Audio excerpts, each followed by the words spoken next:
સદગુરુ મળતા હું મન નથી, જીવ નથી, બુદ્ધિ નથી, આ બધા ચાર અંતસ્કરણથી જ્યારે સદગુરુ કૃપાથી સાધક મુક્ત થાય છે બાપા, ત્યારે કહી શકે છે કે વાણી રે વાણી મારા ગુરુજીની વાણી. તો વાણી એટલે બીજી તો અસંખ્ય જાતની લૌકિક અને અલૌકિક વાણીઓ કીધી, પણ સદગુરુની વાણી એ કંઈક બાપા અનેરી છે.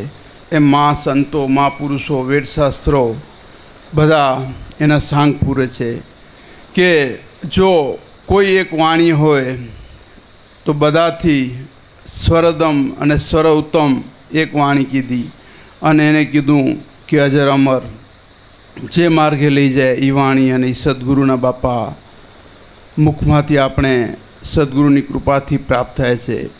તો આ વાણી ક્યાં લખી શકાતી નથી, કોઈ કહી શકે નહીં, કોઈ ગાઈ શકે નહીં, અને કોઈ એને માત્ર ને માત્ર જેમ આપણે કહે છે કે આંધે કાગળ વાંચ્યો, બેરે સુણી વાત, મૂંગે ચર્ચા બહુ કરી, આ છે સેના ચાર વેદ પૂરે સાંક.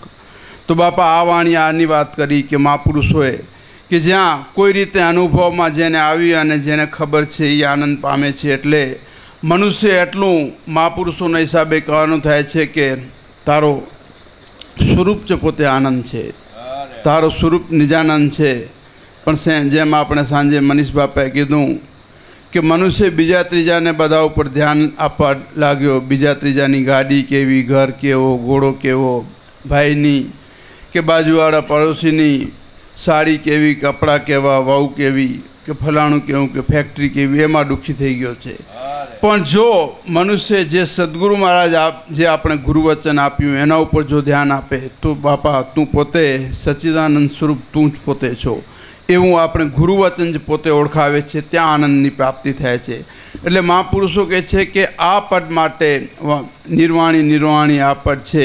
નિર્વાણી જેના વિધેતા રાણી, અને મુક્તિ જેના ઘરના ભરે છે પાણી, આ પદ છે નિર્વાણી. તો બાપા આ નિર્વાણ પદ માટે સદગુરુ મહારાજે આપણે સહજમાં આપ્યું, પણ આપણે આની ધ્યાન નથી, ભાન નથી, અથવા સભાનતા નથી કે આ પદ માટે જે મહાપુરુષો, ઋષિમુનિઓ અને આવા સંતો જેને કહીએ કે એક નહીં, બે નહીં, ત્રણ નહીં, પણ હજારો જન્મ લેતા આવ્યા છે, અને છતાં પણ આ પદ મળતું નથી. એ સદગુરુ મહારાજે આપણે તમને ને મને સહજમાં આપી દીધું, પણ આપણે આ વસ્તુનું સભાન નથી, જ્ઞાન નથી.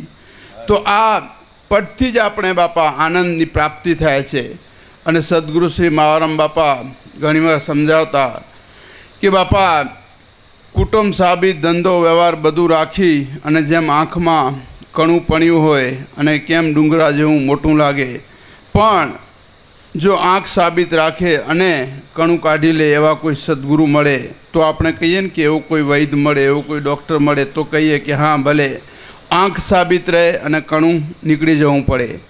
તો આપણે સંસાર, કુટુંબ, ધંધો, વ્યવહાર, ભાઈ ભાભીઓ, દીકરા કોઈને મૂકવાના નથી, અને ભક્તિ જેમ છે તેમ યથાર્થ ભગવાનને મેળવી લેવું. આની કોઈ સમજૂતી આપે તો સદગુરુ શિવશ્રી મહારામ બાપા આપણને મળ્યા ત્યારે સમજણ પડી કે તમારી અને મારી સંસાર, પરિવાર, કુટુંબ બધું સાબિત રહે, આંખ સાબિત રહે અને કણું નીકળી જવું પડે. એટલે જે જીવનમાં પ્રાપ્ત કરી લેવું છે એ થઈ જવું જોઈએ.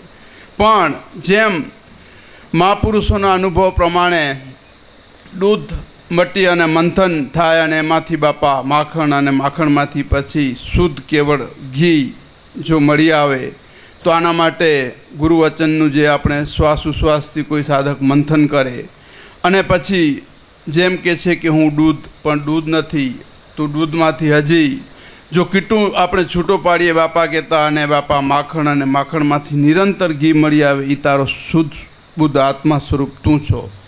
પણ છતાં પણ જેમ તલમાંથી તેલ નીકળે, તલ તું નથી, મગફળી તું નથી, પણ નિરંતર તું બાપા શુદ્ધ બુદ્ધ આત્મા છો, તું પોતે આપણે શિવનો અંશ છો. આવી જો સમજણ આપતા હોય તો સદગુરુ મહારાજ બાપા તેના સિવાય કોઈ જગતમાં સમજાવી શકે નહીં અને કહી શકે નહીં. કારણ કે જે પોતે જે પદને પામ્યા હોય એ બાપા એ પદ બીજાને આપી શકે. તો સદગુરુ શ્રી મહારામ બાપા કહેતા કે છતાં બાપા તેલ નીકળ્યું તો શેમાંથી? તો તલમાંથી ને. તો ભલે તું ગમે તેલમાંથી આપણે તલમાંથી તેલ નીકળ્યું તો કહેવાશે કે તલ પણ શેનું, તેલ પણ શેનું, તો તલનું. તેલ શેનું, તો કે મગફળીનું.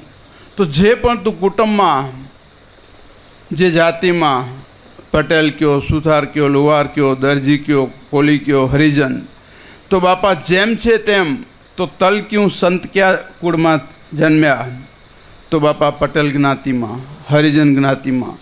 એ કેવા છે પણ તું શુદ્ધબુદ્ધ પ્રમાણે, તો બાપા તું પોતે શિવનો અંશ છો. આવી સમજણ માત્ર ને માત્ર આપણે સદગુરુના શરણથી પ્રાપ્ત થાય છે. એટલે મહાપુરુષો કીધું કે વાણી રે વાણી મારા ગુરુજીની વાણી. ઉલટો ખીલે ડૂજે ને પેલી ભેંસ વલોવે. તો આપણે આ વાણીમાંથી આપણે કીધું કે ખીલે ડૂજે ને પેલી ભેંસ વલોવે, એટલે કે બાપા આના રીતે શ્વાસ ઉશ્વાસ રૂપી જે આપણે સદગુરુ મહારાજે ખૂંટો આપ્યો, ગુરુ વચન રૂપી શ્વાસ ઉશ્વાસ રૂપી જ્યારે આપણે સાધક સમણ કરે છે ત્યારે બાપા તાળવા ઉપરથી જે ગિલટી વહી રહી છે ત્યાં ટંકાર થઈ રહ્યો છે કે તું હિ બ્રહ્મ, તું હિ બ્રહ્મ. તો જેમ શિવલિંગ ઉપર આપણે જેમ ધારાવળી થાય અને અમીરસ ત્યાં જરી રહ્યું છે ત્યાં બાપા એને ભેંસ કીધું અને ખીલે ડૂજે ને પેલી ભેંસ વલવે. તો શ્વાસ ઉશ્વાસથી જે બાપા સાધના કરે છે સાધક અને એમાંથી આનંદ થાય છે એ ખીલે ડૂજે ને પેલી ભેંસ વલવે. ઉલટા સાસુ વહુ પારણીએ વહુ હિંચોડે રામ. તો આપણે શ્વાસ ઉશ્વાસ રૂપી જે પણ સુરતા એ સાસુ થઈ અને બાપા પારણિયામાં સસુરને હિંચોડે. એટલે અહીંયા મનની વાત કરી. પણ જ્યારે મન મટી અને જ્યારે સુરતા બને તો બાપા સાસુ અને શ્વાસ ઉશ્વાસ રૂપી આ પારણિયામાં હિંચોડે રામ. વાણી રે વાણી મારા ગુરુજીની વાણી. તો ગુરુજીની વાણીમાંથી તો અસંખ્ય વેદશાસ્ત્રો લખાણા, પુરાણ લખાણા. પણ એનું જો જેમ છે તેમ યથાર્થ કોઈ વેદશાસ્ત્રો પણ લખાણા, પણ વેદશાસ્ત્રોમાં સોહંગ અને હોંગ માત્ર શબ્દની સોમ સુધી વાત કરવામાં આવી અથવા તો ઓમકાર હોંગની વાત કરી. પણ સોહંગ એટલે કે પરિબ્રહ્મ પરમાત્માનું જે સ્વરૂપ છે એની કોઈ વેદશાસ્ત્રોમાં પણ કીધું નથી. કારણ કે ચોખવટ કોઈ કરી શકે નહીં જે પણ રીતે મહાપુરુષો ઋષિમુનિઓનું જ્ઞાન છે.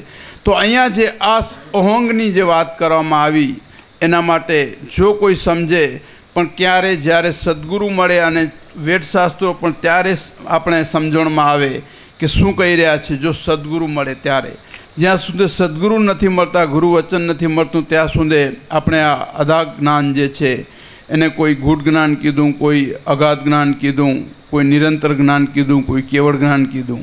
તો આ જ્ઞાનને સમજવું આપણા જેવા અબુદ્ધ મનુષ્યોને, બાળકોને બહુ કઠણ છે. પણ જો સદગુરુ મહારાજ મળતા અને સદગુરુ મહારાજ મળે ને જેમ સદગુરુ મહારાજ કે તેમ સાધક ચાલવા માંડે, ભક્તિ માર્ગે કરવા માંડે અને શ્વાસ ઉશ્વાસનું સમરણ કરે અને ગુરુ વચનની સાધના થતાં કે વેદશાસ્ત્રો પુરાણો શું કહી રહ્યા છે, સંતોની વાણીઓ શું કહી રહ્યા છે, ભજનો શું કહી રહ્યા છે, ત્યારે આપણે થોડું ઘણું સમજવા માંડીએ. કારણ કે આના માટે તો હજારો લાખો વર્ષો થઈ ગયા છતાં પણ કોઈ આ પદને કે આ રસને પૂર્ણ રીતે કોઈ સમજી શક્યું નથી, જાણી શક્યું નથી. કારણ કે આ 7 શહેર છે, 7 સમુદ્ર જેટલું જ્ઞાન છે એને કોઈ પી શક્યો નહીં. જેમ આપણે હજારો ફૂલોને આપણે નિચોડીએ અને હજારો ફૂલોમાંથી ગુલાબનામાંથી એક જ રસ ટપકે, એ રસ વગર હજારો ગુલાબને આપણે નિચોડીએ કે લાખો ગુલાબના ફૂલ, તો મૂળમાં જે તત્વો નીકળે એ શુદ્ધ પરમાત્માનું તત્વ. આ રસ એટલે બાપા અમીરસ કીધું, એને અમૃત રસ પણ કીધું મહાપુરુષો. આ રસ માટે જો કોઈ ગુરુ મહારાજ કીધેલ રસને બાપા ગુરુ વચનનું સ્મરણ કરે, સાધના કરે એટલે એમાંથી રસ નીકળે. એટલે ત્યારે આ રસ નીકળે ત્યારે જ કોઈ સાધક કહી શકે ગુરુ બ્રહ્મા ગુરુ વિષ્ણુ ગુરુ દેવો મહેશ્વરા ગુરુ સાક્ષાત પરબ્રહ્મ તસ્મે શ્રી ગુરુવે નમઃ. તો ગુરુ બ્રહ્મા છે, વિષ્ણુ છે અને મહેશ છે.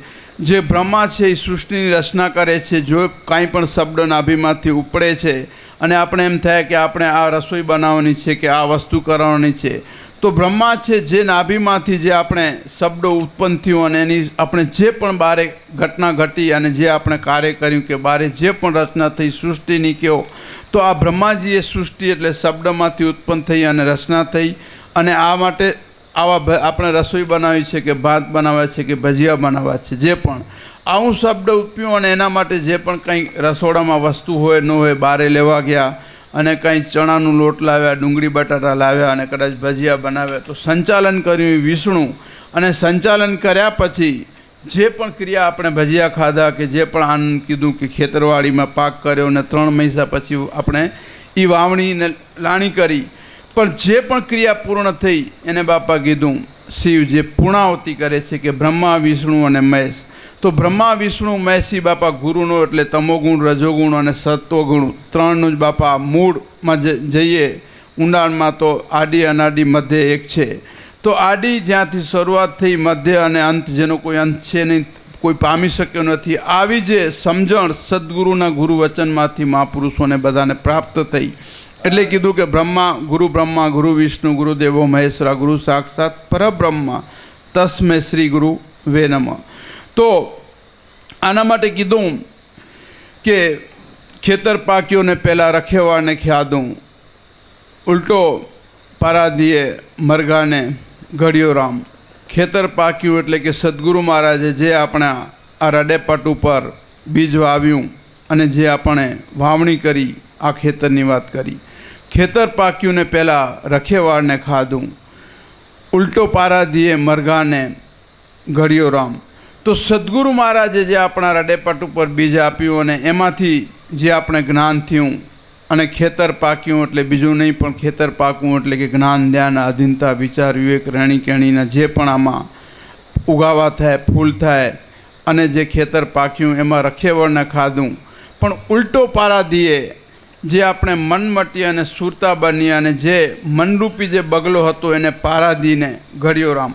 તો હવે જ્યારે મન આપણે બીજા ત્રીજા વૃત્તિઓ અને વિચારોને જે ખાતો હતો એની જગ્યાએ હવે મન મટીને વૃત્તિ બનતા ઉલટો પારાધીએ મરઘાને ઘડ્યો રામ.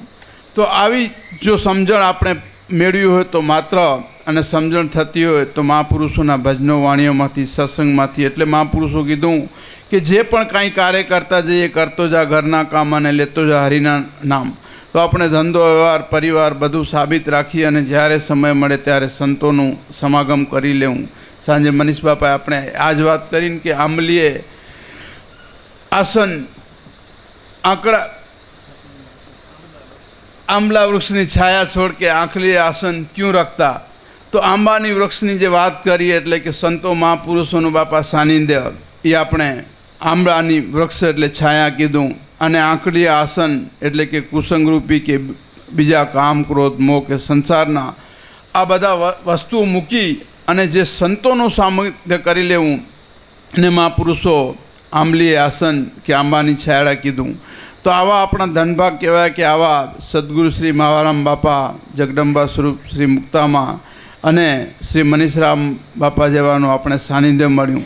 તો આમાંથી જેટલું આપણે મળે અને જ્યારે પણ સમય મળે આ બાપા જેમ છે આ જ્ઞાન માટે મહાપુરુષોના હિસાબે એમ કહેવાય છે કે આ જ્ઞાન મળવું, જેમ તુલસીદાસ મહાત્માએ પોતાની વિનાયક પત્રીમાં લખ્યું છે કે એક નહીં પણ બે નહીં, હજારો જન્મનું જ્યારે થોડું થોડું કરતાં જ્યારે પુણ્ય ભેગું થાય છે ત્યારે મનુષ્ય અવતાર અને મનુષ્ય અવતારમાંથી સદગુરુ મહારાજનું આપણે મિલન થાય છે. એટલે સદગુરુ મહારાજનું શરણ મળે છે અને સદગુરુ મહારાજનું શરણ મળતા પછી આપણે ગુરુ વચન મળે છે.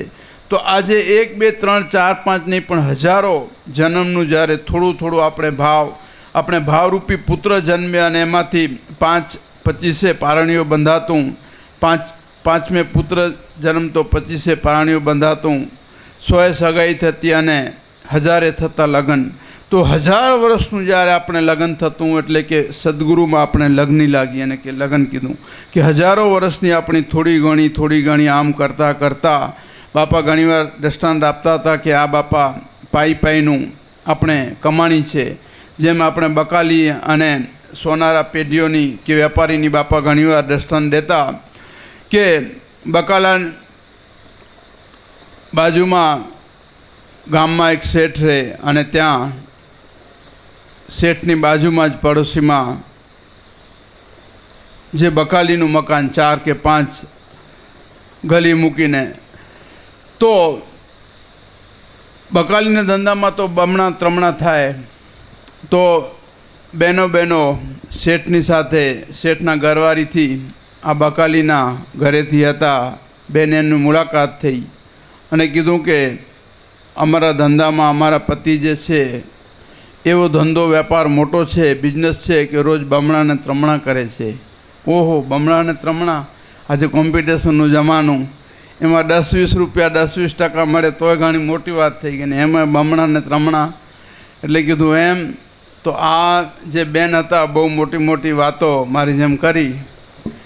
એટલે આમાં પહેલાં બેનને થયું કે આપણે ક્યારે આપણા પતિને પૂછ્યું નથી કે આમાં શું કરો છો, શું ધંધો ને કેટલી કમાણી. તો કે બેન તમારી શું છે ધંધો અને કેટલી કમાણી? તો બેન મૂંઝાણા કે આ તો ક્યારે આપણે આટલા વર્ષ 30 વર્ષ લગ્નને થઈ ગયા પણ ક્યારે આપણે પૂછ્યું નથી કે આપણા પતિદેવ શું કરે છે ને આપણે શું કરવું છે. પતિદેવ બધું લઈ આવે અને ઘરમાં લીલા લહેર છે, આનાથી માથે જોઈએ શું? વાત સાચી, પણ છતાં બેન પાછા બેનપણીઓ મળી જાય ને એકબીજાને, એમાં ન કરવાનું ન પૂછવાનું ક્યાં ચડાવી દે. તો આને એમ થયું કે આજે આપણે પૂછવું છે. તો રાહ જોઈને બેઠા હતા બેન અને ક્યારે પતિદેવ સાંજે ઘરે જે પણ સાંજના 7-8 વાગે પેઢીએથી આવવાનું સમય હોય એટલે એમને પાણી બાણી પાયા, જમાડ્યા અને પછી કીધું કે પતિદેવ આપણું શેનું ધંધો? તો કે આપણો તો કે બહાર જે એક્સપોર્ટ ધંધો કરીએ, વેપાર એટલે સીપોની સીપો જાય, પણ આપણામાં હોલસેલનું એટલે એમાં કે કમાણી બહુ ઓછી. પણ આપણે જે બાજુવાળા 4-5 ઘર આગળ જે છે એમનું તો કંઈક ધંધો છે ને એમાં ધંધામાં બમણા ને ત્રમણા એ કદાચ કરતા હોય પણ આપણામાં તો એટલું હોય નહીં. પણ એક કામ કરજે, એ ભલે બમણા ત્રમણા કરે છે પણ આપણે ત્યાં એક અઠવાડિયા પછી કે 10 દિવસ પછી વિદેશથી મહેમાન આવે છે અને આપણે ત્યાં કંઈક 7 કે 8 સેટ છે અને હજી 2 સેટ એમને જે બમણા ત્રમણા કરે છે એમને કહેજો કે આપણે ત્યાં મહેમાનો આવી રહ્યા છે, 8 સેટ છે ને 2 સેટ આપણે આપે. તો કે ભલે. તો આ શેઠાણીએ જેમ સેટ કીધું તેમ 8 દિવસ થયા એટલે શેઠાણીએ પેલા બેનને કીધું કે અમારે ત્યાં વિદેશથી મહેમાનો આવી રહ્યા છે અને એવા ધુરીંદર મહેમાનો છે તો અમને મહેમાન ગતિ પણ એવી રીતે કરવી પડે અને અમારી પાસે 8 સેટ તો છે પણ 2 સેટ આપવાના છે તમારે. તો કે સેટ એટલે શું? ક્યારે સેટનું નામ સાંભળેલું જોયેલું નહીં. આ આપણે સદગુરુ શ્રી માવારામ બાપા ઘણીવાર દર્શન દેતા અને બાપા જે દેતા એમાં તો આપણે દાંત પાડી દઈએ. બાપાની તો હવે લેખોને જે વાત જ બાપા નેરીને તો કે 2 સેટ તમારે અમારે કાલે જોઈશે. તો સેટ એટલે કે શું કે સોનાની થાળી હોય, ચમચ હોય, વાટકો હોય વગેરે વગેરે અને ગ્લાસ. ઓહો, સોનાના!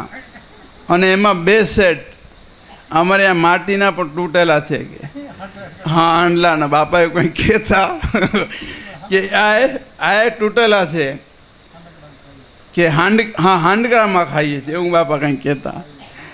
તો કે સોનાના સેટ, એમાં પણ શું કે સોનાની ચમચી, થાળી, ગ્લાસ અને વટકો. તો બેન ગયા અને એમને કીધું તો કે ના અમારી પાસે તો ખાલી આ માટીમાં ખાઈએ છીએ. તો પાછા બેની પોતાના ઘરે પતિદેવ પાસે શેઠ પાસે આવ્યા ને કીધું કે નહીં. તો કે સમજીને કે ગાંડી થામાં જે સદગુરુ મહારાજે આપણે આપ્યું બાપા, એમાં આપણે સાધકને એમ થાય છે કે આ ધીરે ધીરે કમાણી થાય છે પણ આપણી કમાણી બાપા કહેતા પાઈની છે પણ યુગોયુગની છે. જે બમણા ને ત્રમણા કરે ક્યારે આપણે પૂર્ણ થઈ જશે, ક્યારે પતી જશે એનું ખબર નહીં. પણ સદગુરુ મહારાજે તમને ને મને જે ગુરુવચન આપ્યું અને એમાંથી આપણે પાઈની કમાઈ કરીએ છીએ એ બાપા યુગોયુગ સાથે ચાલવાની છે. તો આવા સદગુરુ શ્રી માવારામ બાપાનું આપણે બાપા સાનિધ્ય મળ્યું અને આ સમજણ પડી એટલે કીધું કે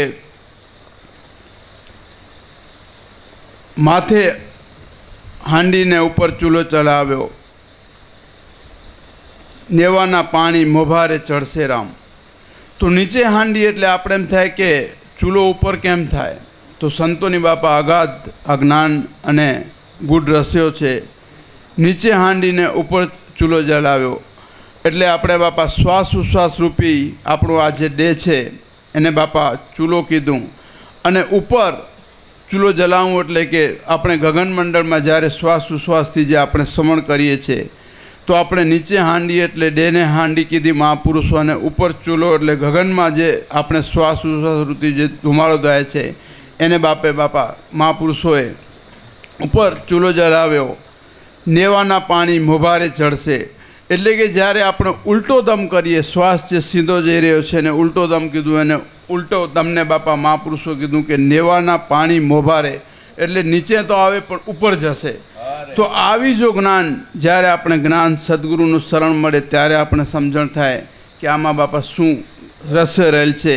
અને જ્યાં પણ આવું જે આપણે જેના નેવાના પાણી મોભારે ચડ્યા ત્યાં બાપા સદગુરુની કૃપા થઈ ગઈ અને આપણે સાધકને લીલાલેર થઈ. જેમ મનીષ બાપાએ કીધું કે જ્યાં વાદળી હવામાન થાય અને જ્યાં વરસાદ અથવા વાદળી ક્યાં વરસે, જ્યાં લીલોતરી હોય, જ્યાં આપણે બહુ ઝાડવા હોય ત્યાં આપણે વાદળી આપમેળે કેવું પડતી નથી અને વરસી પડે.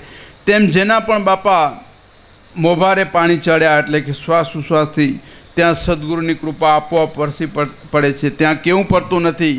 જેમ સવારની સભામાં બાપાએ કીધું કે સદગુરુ મહારાજ પાસે, કુદરત મહારાજ પાસે કંઈ માંગવું પડતું નથી, પણ આપમેળે જે કલ્પવૃક્ષની છાયા છે આ તો એના નીચે જે પણ કોઈ સાધક બેસે આપમેળે મળે છે. આપણે કંઈ માંગવાનું આવતું નથી. અને વાત સાચી છે. આજે સાંજે અમે જ્યારે મનીષ બાપાએ વિશેષમાં પ્રકાશરૂપ પાડતા આપણે મિતુલભાઈને સમજાવી રહ્યા હતા કે જ્યારે પણ કુદરત મહારાજ પાસે આપણે બહુ માંગ ન કરીએ અને માત્ર ચિંતન કરીએ અને સદગુરુના કે કુદરત મહારાજને જ્યારે શરણે મૂકી દઈએ છીએ તો જીવનમાં જે જોઈએ એ આપણે પોતાની મેળે મળે છે. પણ માંગ્યું આપણે કદાચ કુદરત અને સદગુરુ મહારાજ દયાળુ છે, પ્રારબ્ધમાં નહીં હોય છતાં પણ આપશે, પણ માંગવા કરતાં પણ જે વગર માંગે મળે એ બાપા આપણે મીઠો લાગે છે. અને એની જે સદગુરુની કૃપા એટલા માટે જ કીધું કે સાંજે વાત કરી કે આટલું પ્રકાશ, પાણી, વરસાદ, જેમ આપણે જોયું કે બપોરના હજારો ને લાખો ગેલન જેમ કુદરત મહારાજે વરસાદ કરી નાખ્યું. તો કુદરત એવું દયાળુ છે, સદગુરુ મહારાજ એવા દયાળુ છે, પણ એમાં જો કોઈ પાત્રતા એ રીતે બને તો બાપા એની પાત્રતાનો આપણે લાભ લઈ શકીએ. અને જીવનમાં મોટામાં મોટું જો લાભ આપણે આમ તો મળી જ ગયું છે કે સદગુરુનું શરણ મળવું એ જ મોટું લાભ. મનુષ્ય અવતાર મળવું અને એમાં સદગુરુનું શરણ મળવું અને આવા મહાપુરુષોને આપણે સાનિધ્ય મળે, ભજન સત્સંગ મળે, આવા ગદગંગાનું સંગાત મળે, આનાથી મોટું તો બાપા બીજો જીવનમાં લાભ કયો હોઈ શકે. પણ આના માટે સાધકની જો સમજણ, જેમ વધારે આપણે સત્સંગમાં આવીએ ત્યારે આપણું મન નિર્મળ થાય. કારણ કે અસંખ્ય જન્મો જન્મના આપણા ઉપર, અસંખ્ય જાતના બધા મનુષ્ય ઉપર આપણા કર્મો જે રહેલા છે નાભી કમળમાં, આ કર્મોને ધીરે ધીરે આપણે સત્સંગથી મનને પવિત્ર થતું જાય છે. એટલે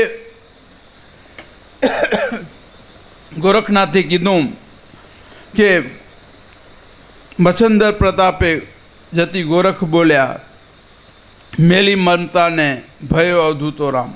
તો આ જે મારી મમતા હતી, જીવ મોટા મોટી મમતા, બાકી તો સંસારના ભૌતિક પદાર્થો માણી લેવા, જાણી લેવા, એ તો બધાને મમતા છે, પણ મોટામાં મોટી કોઈ મમતા હતી તો હું ડે છું એ મોટી મમતા. તો કીધું કે મેલી મમતાને થયો અવધૂતો રામ. તો હવે હું પોતે અવધૂત રામનો સ્વરૂપ બની ગયો, પણ ક્યારે? જ્યારે સદગુરુની કૃપા થઈ ત્યારે. તો મેલી મમતાને થયો અવધૂતો રામ, વાણી રે વાણી મારા સદગુરુની વાણી. તો બસ આટલું કહી મારા શબ્દને, વાણીને વિરામ આપીશ. અને આપણે સદગુરુ મહારાજ પાસે પ્રાર્થના કરીએ કે હંમેશા સદગુરુ મહારાજ પાસે 3 વસ્તુ માંગીએ કે અમને દેજો અમને તમશરણમાં વાસ, દેજો અમને સંશરણમાં વાસ. હંમેશા સદગુરુ મહારાજ દરેક આપણે જન્મમાં મનુષ્ય અવતાર મળે અને તમારું શરણ મળે, તેના સિવાય હંમેશા આપણે અભિમાન આવે નહીં, કુસંગ લાગે નહીં, અને હંમેશા તમારા ભક્તિમાં સવાયો પ્રેમ ભાવ બની રહે. આ 3 વસ્તુમાં આપણે સદગુરુ મહારાજ પાસે માંગીએ અને આ મળે એટલે જીવનમાં સુખ, શાંતિ, સમૃદ્ધિ, સ્વાસ્થ્ય જે પણ છે બધું જીવનમાં આપણે મળી રહેવાનું છે. ખાલી 3 વસ્તુમાં આપણે સાધક જો માંગી લે કે અભિમાન આવે નહીં, કુસંગ લાગે નહીં, અને હંમેશા બાપા તમારું શરણ મળે એટલે કે ભક્તિભાવ સવાયો બની રહે. આ 3 વસ્તુ માંગતા બાકી બધી વસ્તુ સંસારની આપોઆપ મળશે. બસ એટલું કહી સદગુરુ મહારાજ પાસે પ્રાર્થના કરીએ. બોલો સદગુરુદેવની જય, માવારામ બાપાની જય, પોપટરામ બાપાની જય.